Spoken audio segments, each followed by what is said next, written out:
Porém, muitos de seus parentes foram mortos em campos de concentração. Ela se sentou no meu sofá, agitada, as mãos trêmulas. Em seguida, tirou cartas e documentos da pasta que trazia consigo e espalhou tudo pelo sofá e pelo chão. Na mesma hora, tive uma estranha sensação. Foi como se um dimmer tivesse levado a parte interna do meu corpo à potência máxima. Não havia nada a fazer, a não ser permanecer receptivo, alerta e intensamente presente. Olhei para ela sem pensar em nada e sem julgar. Apenas ouvia em silêncio, sem fazer nenhum comentário mental. Uma torrente de palavras brotou da sua boca. Recebi mais uma carta perturbadora hoje. Eles estão tramando uma vingança contra mim. Você precisa me ajudar. Temos que lutar contra eles juntos. Nada deterá os advogados vigaristas que eles têm. Vou perder minha casa. Estão me ameaçando com o despejo. Ao que parecia, Ethel se recusara a pagar a taxa de condomínio porque os administradores do imóvel em que ela morava não haviam feito alguns consertos necessários. Eles, por sua vez, ameaçavam processá-la. Ethel falou por uns 10 minutos. Permaneci ali sentado, olhando e escutando. De repente, ela se calou e olhou para a papelada ao seu redor como se tivesse acabado de acordar de um sonho. Ficou calma e suave. Todo o seu campo energético havia mudado. Então olhou para mim e disse: traço, isso não tem importância nenhuma, não é mesmo? Não, não tem, respondi. Após uns 2 minutos de silêncio, ela recolheu os papéis e saiu. Na manhã seguinte, me parou na rua e ficou me olhando com um jeito desconfiado. O que você fez comigo? Ontem eu tive minha primeira boa noite de sono em anos. Na verdade, dormi como um bebê. Ela acreditava que eu havia feito alguma coisa, mas eu não tinha feito nada. Talvez Ethel devesse ter perguntado o que eu não havia feito. Não esbocei nenhuma reação. Não confirmei a realidade da sua história nem alimentei sua mente com mais pensamentos nem seu corpo de dor com mais emoções. Deixei-a livre para vivenciar seus sentimentos naquele momento. E a força de permitir está em não interferir, em não fazer nada. Estarmos presentes é sempre infinitamente mais importante do que tudo que possamos dizer ou fazer. Embora às vezes o estado de presença suscite palavras ou ações, o que aconteceu com ela não chegou a ser uma mudança permanente, e sim um vislumbre do que é possível, de algo que já estava no seu interior. No Zen, esse lampejo é chamado de Satori. O Satori é um momento de presença, um breve afastamento da voz da nossa cabeça, dos processos do pensamento e do seu reflexo sobre o corpo como emoção. É o despertar da dimensão interior onde antes estava um emaranhado de pensamentos e o turbilhão das emoções. A mente abarrotada de pensamentos não é capaz de compreender a presença aí. Assim, costuma interpretá-la mal. Ela nos dirá que não estamos preocupados, que estamos distantes, que não temos compaixão, que não estamos nos relacionando. A verdade é que estamos interagindo, porém num nível mais profundo do que o dos pensamentos e das emoções. Na realidade, nesse nível existe um encontro genuíno, uma autêntica união que vai muito além do relacionamento. Na calma silenciosa da presença, conseguimos sentir a nossa essência sem forma e a da outra pessoa como algo único. Sabemos que nós e outros somos um só, é o verdadeiro amor, a verdadeira atenção, a verdadeira compaixão.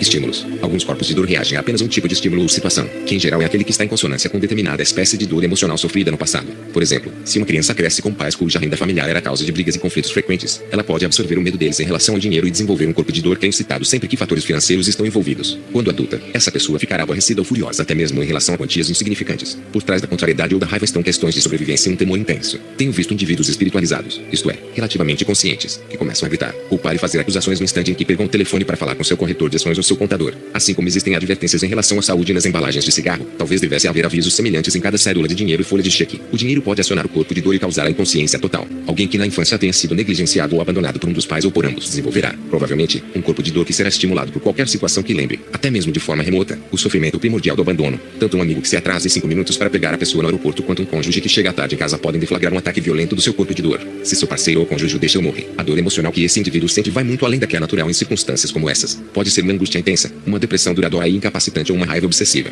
Uma mulher que tenha sido violentada pelo próprio pai na infância talvez perceba que seu corpo de dor se torna facilmente ativo em qualquer relacionamento íntimo com um homem. Por outro lado, a emoção que constitui seu corpo de dor talvez a faça se sentir atraída por um indivíduo cujo corpo de dor seja semelhante ao do seu pai. O corpo de dor dessa mulher pode ter uma atração magnética por alguém que ele sinta que lhe dará mais do mesmo sofrimento. E, algumas vezes, ela pode confundir essa dor com a sensação de estar apaixonada. Um homem que foi uma criança indesejada e não recebeu amor nem o mínimo de cuidado e de atenção da mãe desenvolve um corpo de dor marcado por uma profunda ambivalência. Por um lado, apresenta um intenso e insatisfeito desejo pelo amor e pela atenção da mãe e, por outro, um forte rancor em relação a ela por ter lhe negado aquilo de que ele precisava desesperadamente. No caso desse adulto, quase todas as mulheres despertam a carência do seu corpo de dor, uma forma de sofrimento emocional. Ele a manifesta por meio de uma compulsão a conquistar e seduzir quase toda mulher que venha a conhecer e, dessa maneira, pretende obter o amor feminino pelo qual seu corpo de dor anseia. Esse homem se transforma quase num especialista em sedução. No entanto, assim que um relacionamento se torna íntimo, seus avanços são rejeitados. A raiva do seu corpo de dor em relação à mãe vem à tona e sabota a relação. Quando reconhecemos nosso próprio corpo de dor no momento em que ele surge, também passamos a detectar com rapidez os estímulos mais comuns que o colocam em ação. Sejam situações, sejam determinadas coisas que as pessoas fazem ou dizem. No instante em que esses estímulos aparecem, nós os vemos de imediato pelo que eles são e entramos num intenso estado de alerta. Em questão de segundos, percebemos também a reação emocional, que é o surgimento do corpo de dor. Porém, nesse estado de presença, não nos identificamos com ele, o que significa que o corpo de dor não consegue assumir o controle sobre nós e se tornar a voz da nossa cabeça. Se estamos com nosso parceiro ou nossa parceira nesse momento, podemos lhe dizer: o que você acabou de dizer ou fazer despertou o meu corpo de dor.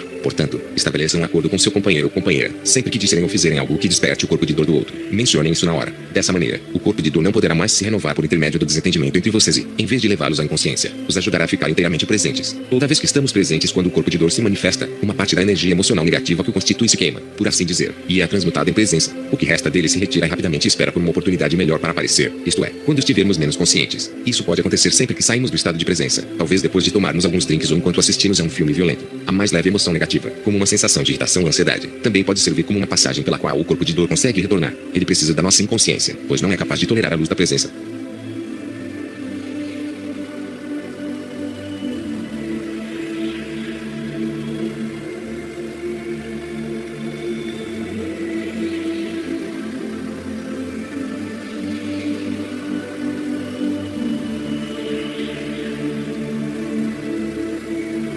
O corpo de dor como um despertador. À primeira vista, pode parecer que o corpo de dor é o maior obstáculo para o surgimento de uma nova consciência na humanidade. Ele ocupa nossa mente, controla e distorce nosso pensamento, perturba nossos relacionamentos e se parece com uma nuvem carregada que toma todo o nosso campo energético. Tende a nos deixar inconscientes, espiritualmente falando, isto é, num estado de total identificação com a mente e a emoção. Ele nos faz reagir a tudo, nos leva a dizer e fazer coisas que são criadas para intensificar a infelicidade que existe em nós e no mundo. No entanto, à medida que a infelicidade aumenta, ela provoca uma perturbação crescente na nossa vida. Talvez o corpo não suporte mais o estresse e desenvolva uma doença ou um distúrbio. Pode ser que nos vejamos envolvidos num acidente, numa situação dramática ou num enorme conflito que tenham sido desencadeados pelo desejo do corpo de dor de que algo de mal acontecesse. Além disso, podemos acabar praticando uma violência física. Ou, quem sabe, tudo isso assuma uma proporção tão grande que não sejamos mais capazes de viver com nosso infeliz. O corpo de dor, é claro, faz parte desse falso eu. Sempre que somos arrebatados pelo corpo de dor, toda vez que não o reconhecemos, ele se torna parte do nosso ego. Qualquer elemento com o qual nos identificamos se transforma no ego. O corpo de dor é uma das coisas mais poderosas com que o ego pode se identificar. Assim como o ego é fundamental para o corpo de dor, que precisa dele para se renovar. Essa aliança perversa, contudo, costuma desmoronar nos casos em que o corpo de dor é tão pesado que as estruturas da mente egóica, em vez de serem fortalecidas por ele, são desintegradas pelo ataque ininterrupto de sua carga energética, da mesma maneira que um aparelho eletrônico pode ser posto em funcionamento por uma corrente elétrica, mas também destruído por ela se a voltagem for muito elevada. Quem tem um corpo de dor muito forte costuma chegar a um ponto em que sente que sua vida está se tornando insuportável, em que não consegue mais tolerar a dor em situações difíceis. Já houve quem expressasse isso dizendo com toda a franqueza e simplicidade que estava cheio de ser infeliz. Algumas pessoas podem sentir, como foi meu caso, que não são mais capazes de viver consigo mesmas. A paz interior torna-se então sua principal prioridade. Sua aguda dor emocional as força a romper a identificação com o conteúdo da mente e com as estruturas mentais e emocionais que dão origem a ser infeliz e o perpetuam. Assim, elas ficam sabendo que nem sua triste história nem a emoção que sentem são elas próprias. Compreendem que elas são conhecer, e não que é conhecido. Em vez de levá-las em consciência, o corpo de dor transforma-se no seu despertador, fator decisivo que as faz alcançar o estado de presença. No entanto, como estamos testemunhando uma fluência sem precedentes de consciência sobre o planeta neste momento, muitas pessoas não precisam mais chegar às profundezas do mais agudo sofrimento para conseguir romper a identificação com o corpo de dor. Sempre que elas percebem que voltaram a cair no terreno do distúrbio, são capazes de escolher abandonar a identificação com o pensamento e com a emoção e voltar para o estado de presença. Elas abrem mão da resistência, tornam-se calmas e atentas, alcançam a unificação com o que existe, dentro e fora de si mesmas. O próximo passo na evolução humana não é inevitável, mas, pela primeira vez na história do planeta, pode ser uma escolha consciente. Quem está fazendo essa escolha? Você está. E quem é você? A consciência que se tornou consciente de si mesma.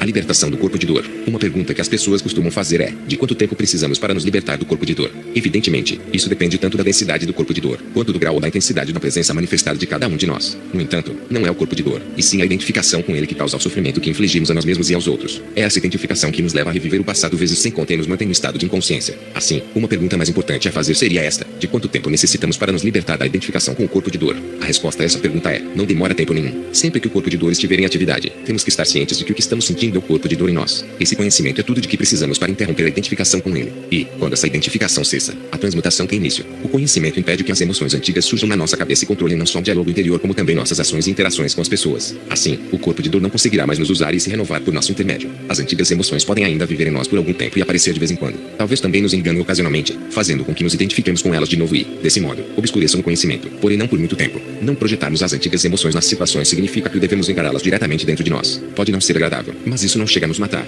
Nossa presença é mais do que capaz de contê-las. As emoções não são quem nós somos. Portanto, quando sentir o corpo de dor, não cometa o equívoco de pensar que existe algo errado com você. O ego adora quando você faz de si mesmo um problema. O conhecimento precisa ser seguido pela aceitação. Qualquer outra coisa irá obscurecê-lo novamente. Aceitação significa que você se permite sentir qualquer coisa naquele momento. Isso é parte da essência do agora. Você não pode discutir com o que é. Bem, você pode. No entanto, se fizer isso, sofrerá. Por meio da aceitação, você se torna o que você é, vasto, plano de espaço. Transforma-se no todo. Não é mais um fragmento, que é como o ego vê a si mesmo. Sua natureza verdadeira emerge, e ela está unificada com a natureza de Deus. Jesus indica isso nesta passagem. Portanto, sede um todo, assim como vosso Pai Celeste é um e outro. No Novo Testamento temos, porém, sede perfeitos, o que é um erro de tradução da palavra grega original, que significa todo. Ou seja, não precisamos nos tornar um todo, mas sermos o que já somos, com ou sem o corpo de dor.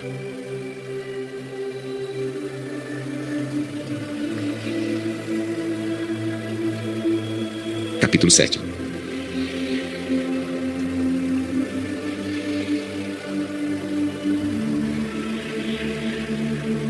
Descobrindo quem somos realmente. E notícia Alton, conhece-te a ti mesmo. Essas palavras estavam escritas acima da entrada do templo de Apolo em Delfos, lugar do oráculo sagrado. Na Grécia Antiga, as pessoas visitavam o oráculo esperando descobrir o que o destino lhes reservava ou o que fazer em determinada situação. É provável que a maioria delas lesse essa frase sem compreender que ela indicava uma verdade mais profunda do que qualquer coisa que o oráculo pudesse dizer. Talvez os visitantes também não compreendessem que, por mais importante que fosse a revelação ou exatas as informações que recebessem, elas acabariam por se mostrar inúteis. Não os salvariam de infelicidades futuras nem de sofrimentos criados por eles mesmos, caso deixassem de encontrar a verdade contida na exortação conhece-te a ti mesmo. O significado implícito dessas palavras é, antes de qualquer indagação, faça a pergunta fundamental da sua vida. Quem sou eu? As pessoas inconscientes, e muitas permanecem nesse estado, presas ao ego ao longo de toda a sua existência. Rapidamente nos dirão quem elas são, seu nome, sua ocupação, sua história pessoal, a forma ou a condição do seu corpo e qualquer outra coisa com a qual se identifiquem. Outras podem parecer mais evoluídas porque se consideram almas imortais ou espíritos divinos. Mas será que elas conhecem de fato a si mesmas ou será que apenas acrescentaram alguns conceitos espiritualistas ao conteúdo da sua mente? Conhecer a si mesmo é algo muito mais profundo do que a adoção de um conjunto de ideias ou crenças. As ideias e crenças espirituais podem, no máximo, ser indicadores úteis. No entanto, poucas vezes têm o poder de desalojar os conceitos centrais mais firmemente estabelecidos de quem pensamos que somos, os quais fazem parte do condicionamento da mente humana.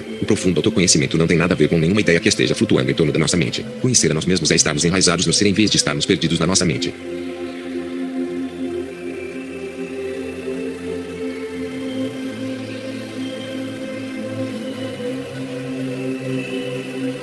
Quem pensamos que somos. Nosso sentido de quem somos determina o que percebemos como nossas necessidades e o que importa na nossa vida. E o que nos interessa tem o poder de nos irritar e perturbar. Podemos usar isso como um critério para descobrir até que ponto nos conhecemos. O que nos interessa não é o que dizemos nem aquilo em que acreditamos, mas o que nossas ações e reações revelam como importante e sério. Portanto, talvez queiramos nos fazer a seguinte pergunta: o que me irrita e perturba? Se coisas pequenas têm a capacidade de nos atormentar, então quem pensamos que somos é exatamente isto, pequeno. Essa é nossa crença inconsciente. Quais são as coisas pequenas? No fim das contas, todas as coisas são pequenas porque todas elas são efêmeras. Podemos até dizer, sei que sou um espírito imortal ou estou cansado deste mundo louco. Tudo o que quero é paz, até o telefone tocar. Más notícias. O mercado de ações caiu. O acordo pode não dar certo. O carro foi roubado. Nossa sogra chegou. Cancelaram a viagem. O contrato foi rompido. Nosso parceiro ou parceira foi embora. Alguém exige mais dinheiro. Somos responsabilizados por algo. De repente ocorre um ímpeto de raiva, de ansiedade. Uma aspereza brota na nossa voz. Não aguento mais isto. Acusamos e criticamos. Atacamos. Defendemos ou nos justificamos. E tudo acontece no piloto automático. Alguma coisa obviamente é muito mais importante agora do que a paz interior que um momento atrás dissemos que era tudo o que desejávamos. E já não somos mais um espírito imortal. O acordo, o dinheiro, o contrato, a perda ou a possibilidade da perda são mais relevantes. Para quem? Para o espírito imortal que dissemos ser? Não.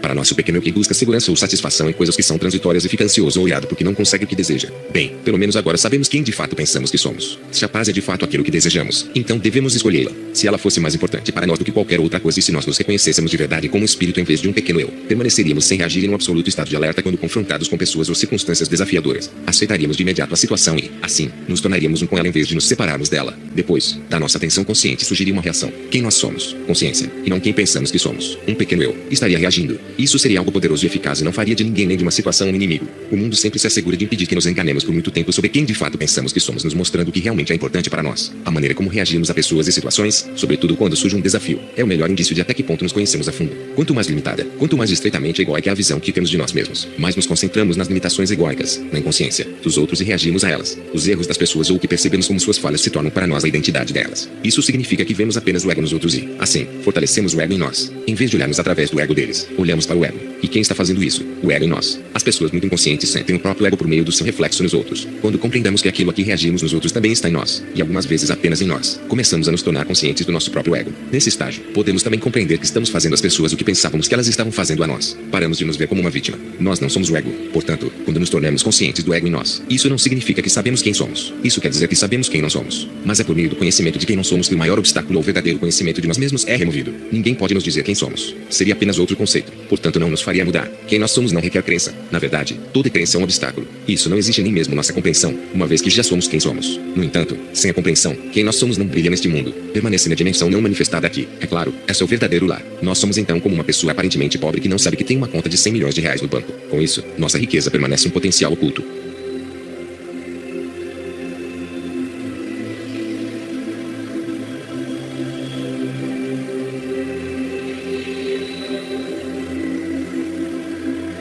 Abundância. Quem nós pensamos que somos está intimamente ligado a como nos consideramos tratados pelos outros. Muitas pessoas se queixam de que não recebem um tratamento bom o bastante. Não me tratam com respeito, atenção, reconhecimento, consideração. Tratam-me como se eu não tivesse valor. Elas dizem, quando o tratamento é bondoso, elas suspeitam de motivos ocultos. Os outros querem me manipular, levar vantagens sobre mim. Ninguém me ama. Quem elas pensam que são é isto. Sou um pequeno carente cujas necessidades não estão sendo satisfeitas. Esse erro básico de percepção de quem elas são cria um distúrbio em todos os seus relacionamentos. Esses indivíduos acreditam que não tem nada a dar e que o mundo ou os outros estão ocultando delas aquilo de que precisam. Toda sua realidade se baseia no sentido ilusório de quem elas são. Isso sabota situações, prejudica todos os relacionamentos. Se o pensamento de falta, seja de dinheiro, reconhecimento ou amor, se tornou parte de quem pensamos que somos, sempre experimentaremos a falta. Em vez de reconhecermos o que já há de bom na nossa vida, tudo o que vemos é a carência. Detectarmos o que existe de positivo na nossa vida é a base de toda a abundância. O fato é o seguinte, seja o que for que nós pensemos que o mundo está nos tirando, é isso que estamos tirando do mundo. Agimos assim porque no fundo acreditamos que somos pequenos e que não temos nada a dar. Se esse for o seu caso, experimente fazer o seguinte por 2 semanas e veja como sua realidade mudará. Dê às pessoas qualquer coisa que você pense que elas estão lhe negando. Elogios, apreço, ajuda, atenção, etc.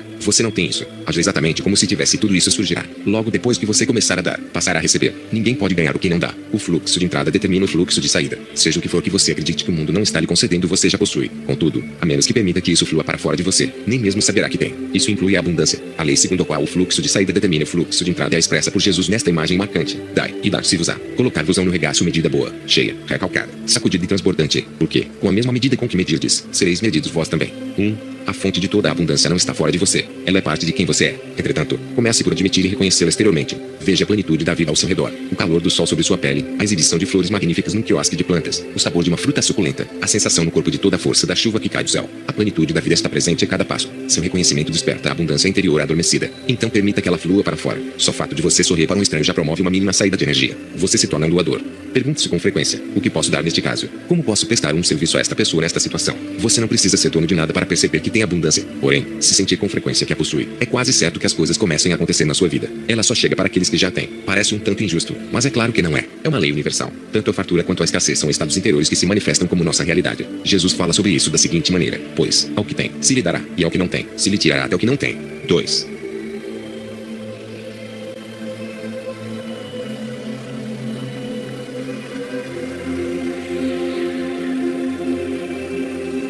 Conhecendo a nós mesmos e sobre nós mesmos. Talvez não queiramos nos conhecer porque sentimos medo do que podemos descobrir. Muitos indivíduos têm um temor secreto de que sejam maus. Mas nada que uma pessoa possa vir a saber a seu respeito é ela. Nada que venha conhecer sobre si mesma é ela. Embora alguns indivíduos não queiram saber quem são por causa do temor, outros têm uma curiosidade insaciável a seu próprio respeito e desejam descobrir cada vez mais. Há quem seja tão fascinado por si mesmo que passe anos fazendo psicanálise, mergulhando em todos os aspectos da sua infância, descobrindo medos e desejos secretos e encontrando camadas e mais camadas de complexidade na constituição da sua personalidade e do seu caráter. Depois de 10 anos, o terapeuta pode ficar cansado desse cliente da sua história e lhe dizer que a análise acabou. Talvez ele o mande embora com um dossiê de 5.000 páginas e lhe diga: tudo isso é sobre você. Isso é o que você é. Quando a pessoa carrega a pesada pasta para casa, sua satisfação inicial de, finalmente, conhecer a si mesma é logo substituída por um sentimento de insatisfação e por uma suspeita insidiosa de que deve haver mais coisas sobre quem ela é do que aquilo. E, na verdade, existe mais, talvez não em termos quantitativos, de mais fatos, e sim na dimensão qualitativa da profundidade. Não há nada de errado com a psicanálise nem com o fato de alguém descobrir mais a respeito do seu passado, desde que não confunda conhecer sobre si mesmo com conhecer a si mesmo. O dossiê de 5.000 páginas é sobre a pessoa, o conteúdo da sua mente que é condicionado pelo passado. Seja o que for que ela venha aprender pela psicanálise, análise ou pela observação de si mesma será sobre ela. Não é ela, é conteúdo, e não essência. Ir além do ego é sair do conteúdo. Conhecer a nós mesmos é ser nós mesmos. E ser nós mesmos é pararmos de nos identificar com o conteúdo. As pessoas, em sua maioria, definem-se pelo conteúdo de suas vidas. Qualquer coisa que alguém perceba, experimente, faça, pense ou sinta é conteúdo. O conteúdo é o que absorve inteiramente a atenção da maior parte dos indivíduos e é aquilo com o que eles se identificam. Quando pensamos ou dizemos minha vida, não estamos nos referindo à vida que nós somos, e sim à vida que temos ou parecemos ter. Estamos fazendo menção ao conteúdo, a elementos como idade, saúde, relacionamentos, finanças e trabalho, assim como ao nosso estado mental e emocional. As circunstâncias interiores e exteriores da nossa vida, bem como nosso passado e nosso futuro, pertencem ao âmbito do conteúdo, da mesma forma que os eventos, isto é, tudo o que acontece, o que existe além do conteúdo, aquilo que permite que ele exista, o espaço interior da consciência.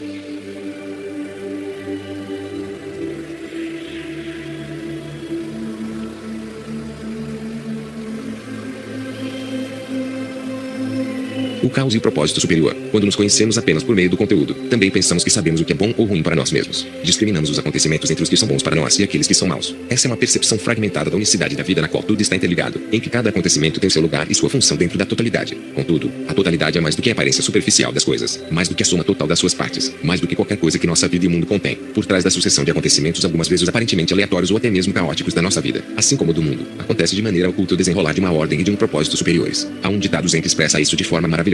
A neve cai, cada floco no lugar adequado. Nunca seremos capazes de compreender essa ordem superior pensando nela porque tudo o que pensamos é conteúdo. No entanto, ela emana da dimensão sem forma da consciência, da inteligência universal. Ainda assim, podemos vislumbrá-la. Mais do que isso, somos capazes de ficar alinhados com ela, ou seja, de atuarmos como participantes conscientes do desenvolvimento desse propósito superior. Quando vamos a uma floresta que não sofreu interferência do homem, nossa mente pensante vê apenas desordem e caos ao nosso redor. Ela não é capaz nem mesmo de diferenciar o que é vida, bom, do que é morte, mal, uma vez que, por toda parte, a nova vida cresce a partir da matéria putrefata em decomposição. Apenas se nos mantivermos silenciosos o bastante internamente e o ruído do pensamento ceder, é que poderemos tomar consciência de que existe uma harmonia oculta ali, uma sacralidade, uma ordem superior em que tudo tem seu lugar perfeito e não poderia ser outra coisa a não ser o que é da maneira como é. A mente sente-se mais à vontade num parque paisagístico porque foi planejada pelo pensamento. Ela não cresceu organicamente. Nesse parque existe uma ordem que a mente é capaz de entender. Na floresta, há uma ordem incompreensível que, para ela, se parece com o caos. Está além das categorias mentais de bom e mal. Não conseguimos apreendê-la por meio do pensamento. No entanto, podemos senti-la quando deixamos de lado. Ficamos silenciosos e atentos e não tentamos entender nem explicar. Só então estamos aptos a tomar consciência da sacralidade da floresta. Tão logo sentimos essa harmonia oculta, constatamos que não estamos separados dela aí. Nesse momento, nos tornamos um participante consciente dessa sacralidade. Dessa maneira, a natureza pode nos ajudar a retomar o alinhamento com a unicidade da vida.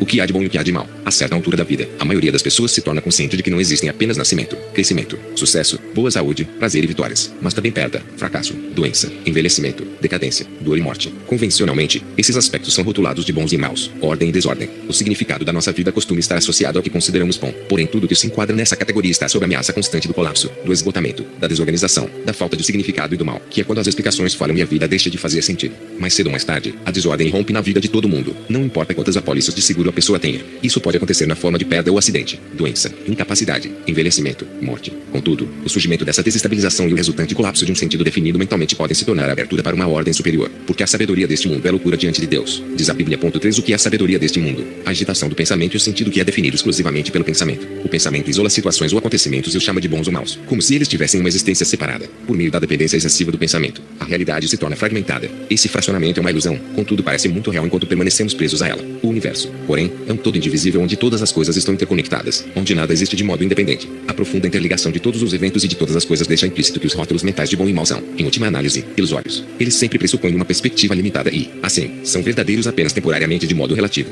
Isso é ilustrado pela história de um homem sensato que ganha um automóvel caro num sorteio. Sua família e seus amigos ficam muito felizes por ele e chegam para comemorar. Não é ótimo? Diz um deles. Você tem tanta sorte. O homem sorri e responde. Pode ser. Durante algumas semanas, ele se diverte dirigindo o carro. Até que um dia um motorista bêbado provoca uma batida num cruzamento e o homem vai parar no hospital, com vários ferimentos. Ao visitá-lo, a família e os amigos comentam. Isso foi realmente uma infelicidade. De novo o homem sorri e diz. Pode ser. Enquanto ele ainda está no hospital, certa noite ocorre um deslizamento de terra e sua casa é tragada pelo mar. Mais uma vez, os amigos aparecem no dia seguinte e observam. Não foi mesmo uma sorte você ter ficado aqui no hospital? Novamente ele responde. Pode ser. O pode ser desse personagem sábio significa uma recusa em julgar tudo o que acontece. Em vez de avaliar avaliar os eventos. Ele os aceita e, dessa maneira, entra em alinhamento consciente com a ordem superior. Esse homem sabe que quase sempre é impossível para a mente entender que lugar o propósito de um acontecimento que parece aleatório ocupa no trançado da totalidade. No entanto, não há eventos casuais, assim como nem as coisas nem os fatos existem por e para si mesmos de modo isolado. Os átomos que constituem nosso corpo foram forjados nas estrelas, enquanto as causas do menor dos eventos são virtualmente infinitas e ligadas ao todo de maneiras incompreensíveis. Se quiséssemos encontrar o motivo de um acontecimento, teríamos que percorrer o caminho de volta até o começo da criação. O cosmo não é caótico. A própria palavra cosmo significa ordem, mas essa não é uma ordem que a mente humana possa chegar a entender, embora consiga ter um vislumbre dela.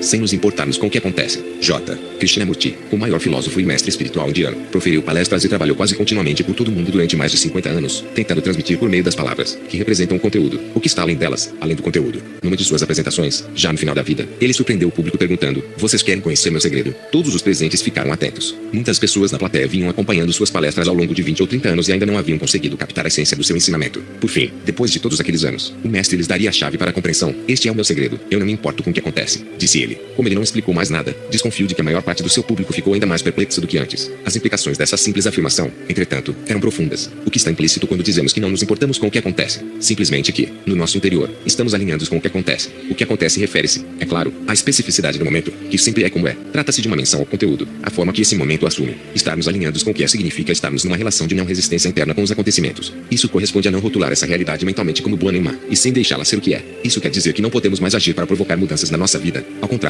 quando a base para nossas ações é o alinhamento interior com o momento presente, elas se tornam fortalecidas pela inteligência da vida em si.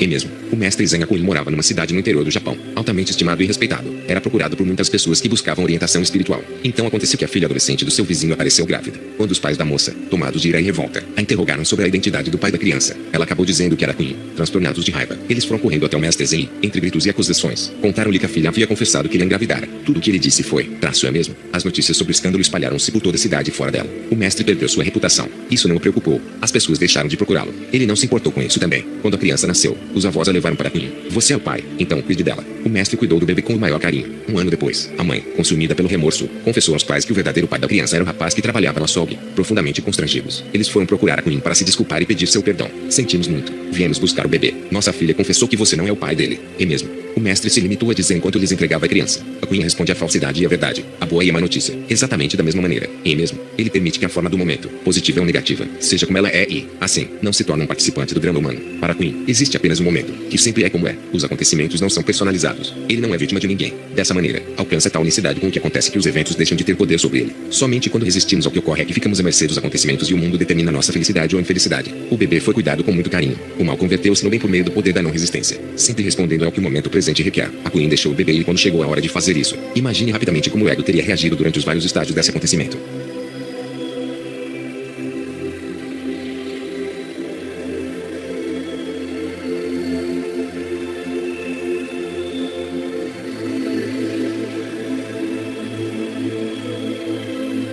O ego e o momento presente. O relacionamento primordial da nossa vida é aquele que mantemos com o agora ou com qualquer forma que ele assuma, isto é, com aquilo que é o que acontece. Se houver um distúrbio na relação que temos com o agora, ele se refletirá em todos os relacionamentos e em todas as situações que encontrarmos. O ego pode ser definido simplesmente assim, um relacionamento desajustado com o momento presente, mas podemos decidir que tipo de relação queremos estabelecer com o momento presente, depois que alcançamos certo grau de consciência. E, se você está lendo isto, quase certamente o atingiu. Somos capazes de escolher que espécie de relacionamento desejamos travar com o momento presente. Pretendemos tê-lo como amigo ou inimigo. O momento presente é inseparável da vida. Portanto, na verdade, estamos decidindo que tipo de relacionamento queremos ter com a vida. Uma vez que tenhamos optado por torná-lo nosso amigo, depende de nós dar o primeiro passo. Devemos ser amistosos com ele, receber o bem, não importa que disfarce presente, e logo veremos os resultados. Com isso, a vida passa a ser mais amigável em relação a nós. As pessoas se mostram prestativas, as circunstâncias nos favorecem. Uma decisão muda toda a nossa realidade. No entanto, precisamos fazer essa escolha o tempo todo, sem parar, até que viver dessa maneira seja algo natural para nós. A decisão de converter o momento presente em nosso amigo é o fim do ego. Para o ego, é impossível estar alinhado com o momento presente, isto é, com a vida, pois sua própria natureza zero impele a ignorar e desvalorizar o agora ou resistir a ele.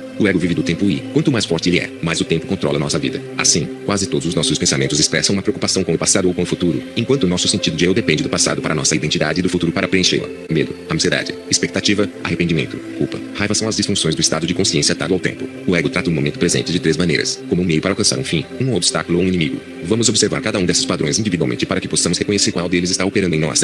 Decidir mais uma vez, na melhor das hipóteses, para o ego, o momento presente é ativo apenas como um meio para alcançar um fim. Ele nos leva a algum ponto no futuro que é considerado mais importante, embora o futuro nunca chegue, a não ser como o momento presente, portanto, ele nunca passa de um pensamento na nossa cabeça. Em outras palavras, jamais permanecemos plenamente aqui porque estamos sempre ocupados tentando chegar a algum lugar. Quando esse padrão se torna mais pronunciado, e isso é bastante comum, o momento presente é considerado um obstáculo a ser superado e é tratado como tal. Então surge a impaciência, a frustração e a tensão permanente. Na nossa cultura, essa é a realidade cotidiana de muitas pessoas. Seu estado normal, a vida, que é agora, é vista como um problema, e nós passamos a habitar um mundo de obstáculos que precisam ser resolvidos antes que possamos ficar felizes, satisfeitos e realmente começar a viver, ou pelo menos é nisso que acreditamos. Porém, a questão é a seguinte: para cada dificuldade que solucionamos, outra surge do nada. Uma vez que o momento presente é encarado como um problema, os transtornos podem não ter fim. Eu serei qualquer coisa que você queira que eu seja, diz a vida. Ou agora, vou tratá-lo do modo como você me trata. Se você me vê como um estorvo, eu serei um estorvo para você. Se me trata como um empecilho, serei um empecilho, na pior das hipóteses. E isso também é muito comum. O momento presente é tratado como um inimigo. Se odiamos o que estamos fazendo, reclamamos do ambiente onde nos encontramos, amaldiçoamos as coisas que estão acontecendo ou aconteceram, ou se nosso diálogo interior consiste no que deveria ser e no que não deveria ser, em culpar e acusar, é porque estamos discutindo com o que é, com o que já é como tem que ser.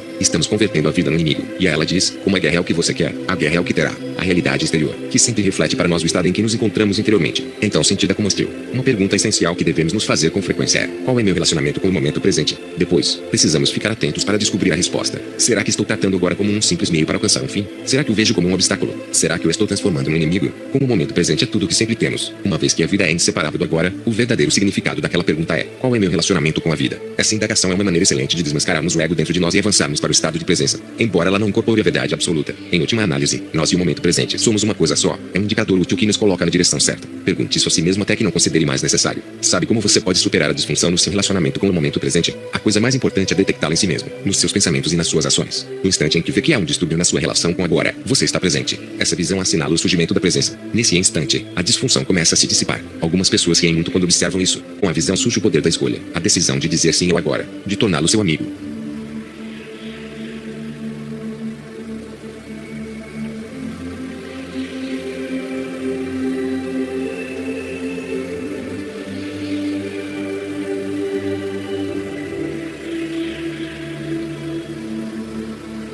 O paradoxo do tempo. Na superfície, o momento presente é o que acontece. Uma vez que os eventos mudam sem parar, parece que cada dia da nossa vida é formado por milhares de momentos em que coisas diferentes ocorrem. O tempo é considerado uma sucessão interminável de momentos, alguns bons, outros maus. Ainda assim, se observarmos mais de perto, isto é, por meio da nossa sensação pessoal imediata, veremos que, na verdade, não há muitos momentos, mas somente este momento. A vida é sempre agora. Toda a nossa vida se desenrola nesse constante agora. Até mesmo os momentos do passado e do futuro só existem quando nos lembramos deles ou os antecipamos. E fazemos isso pensando sobre eles no único momento que existe. Este. Então, porque parece que há muitos momentos. Porque o momento presente se confunde com o que acontece, com o conteúdo. O espaço do agora se embaralha com o que ocorre nesse espaço. A mistura do momento presente com o conteúdo faz surgir não só a ilusão do tempo como a ilusão do ego. Existe um paradoxo nesse caso. Por um lado, como podemos negar a realidade do tempo? Precisamos dele para ir de um lugar a outro, preparar uma refeição, comprar uma casa, ler um livro. Necessitamos dele para crescer, para aprender novas coisas. Qualquer coisa que façamos parece tomar tempo. Tudo está sujeito a ele e, no fim das contas, esse maldito tempo tirano, como diria Shakespeare, acabará nos matando. Poderíamos compará-lo a um rio revolto que nos carrega em suas águas ou a um fogo incontrolável que a tudo consome. Certa vez, encontrei-me com velhos amigos, uma família com a qual eu perdera o contato havia muito tempo, e fiquei chocado quando os vi. Quase perguntei: vocês estão doentes? O que aconteceu? Quem fez isso com vocês? A mãe, que andava apoiada numa bengala, parecia ter encolhido, o rosto todo enrugado.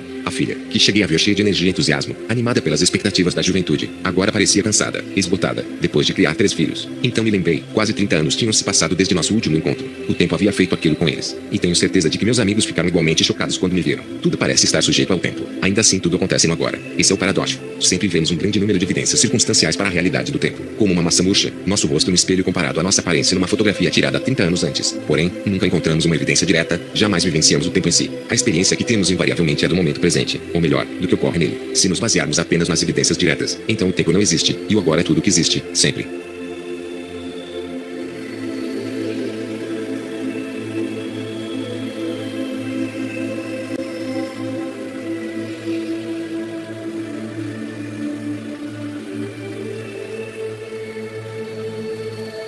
Eliminando o tempo. Não podemos transformar nossa libertação do ego numa meta futura e depois tentar alcançá-la. Tudo que obtemos com isso é uma insatisfação maior, mais conflito interior, porque sempre vai parecer que ainda não conseguimos chegar lá, que ainda não atingimos esse estado. Quando estabelecemos a liberdade do ego como nosso propósito futuro, nós nos damos mais tempo, e mais tempo corresponde a mais ego. Devemos observar com cuidado para ver se nossa busca espiritual é uma forma disfarçada de ego. Até mesmo a tentativa de nos livrarmos do eu pode ser uma procura mascarada por mais tempo se essa libertação for transformada no objetivo futuro. Dar mais tempo a nós mesmos é exatamente isto. Conceder mais tempo eu, o tempo, ou seja, o passado e o futuro, é aquilo de que o falso é fabricado pela mente. O ego vive, e o tempo está na nossa mente. Ele não é algo que tem uma existência objetiva ali fora. É uma estrutura mental necessária para a percepção sensorial, indispensável pelos propósitos práticos, mas também é o maior obstáculo ao autoconhecimento. O tempo é a dimensão horizontal da vida, a camada superficial da realidade, e há ainda a dimensão vertical da profundidade, a qual só temos acesso através do portal do momento presente. Assim, em vez de nos concedermos tempo, devemos removê-lo, retirar o tempo da nossa consciência e eliminar o ego. É a única prática espiritual verdadeira. Quando falo da eliminação do tempo, não estou, é claro, me referindo ao tempo do relógio, que é usado com propósitos práticos, como marcar um encontro ou planejar uma viagem. Seria quase impossível atuar neste mundo sem esse tempo convencional. O que estou propondo é a eliminação do tempo psicológico, que é a preocupação interminável da mente egóica com o passado e com o futuro e sua resistência a entrar num estado de unicidade com a vida e viver alinhada com a inevitável condição do momento presente de ser o que é. Sempre que um não habitual a vida se transforma num sim. Toda vez que permitimos que esse momento seja como ele é, dissolvemos tanto o tempo quanto o ego. Para que o ego sobreviva, ele deve tornar o tempo, o passado e o futuro, mais importantes do que o momento presente. Para o ego, é impossível ser amistoso com o agora, a não ser por um breve instante logo após obter o que deseja. Contudo,